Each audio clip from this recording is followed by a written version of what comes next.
want you to think back to a time in your life when you were a kid and you were dreaming about that life that you would have as an adult, the person that you would become, who you would be with, where you would live, what you were doing.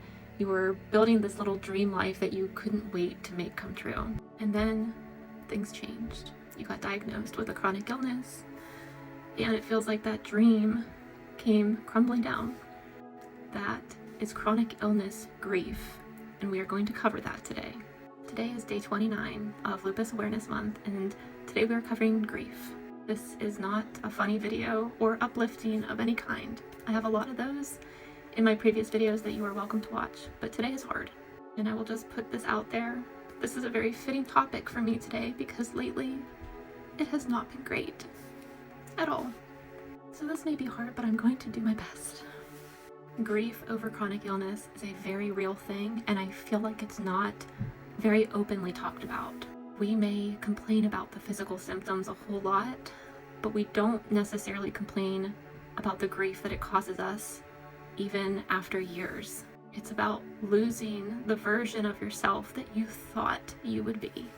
You can also grieve things like the energy that you once had or the spontaneity in your daily routine or your schedule. It could also be the relationships that did not weather the storm or the goals that you had to shelve or completely rewrite. And the hardest part about all of this is that you are grieving something invisible that nobody else can seem to understand. Some days you feel acceptance, and other days it hits you like a hard wave.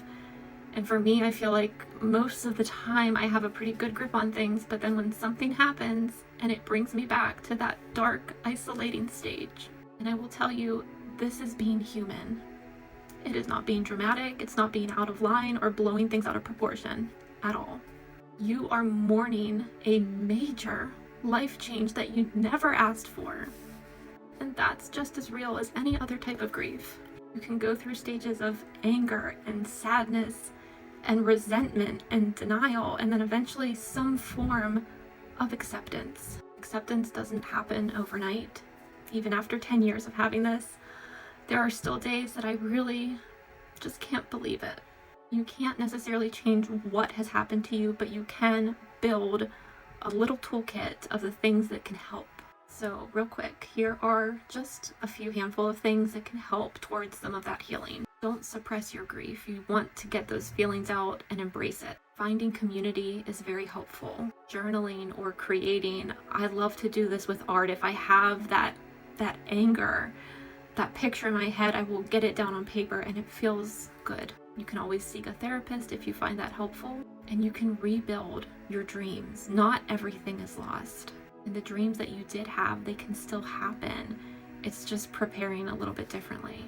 I am 32 years old and I am not where I thought I would be at this stage in my life, and it's okay. I'm allowed to grieve through this, and I am allowed to rebuild and create a life that I love and enjoy.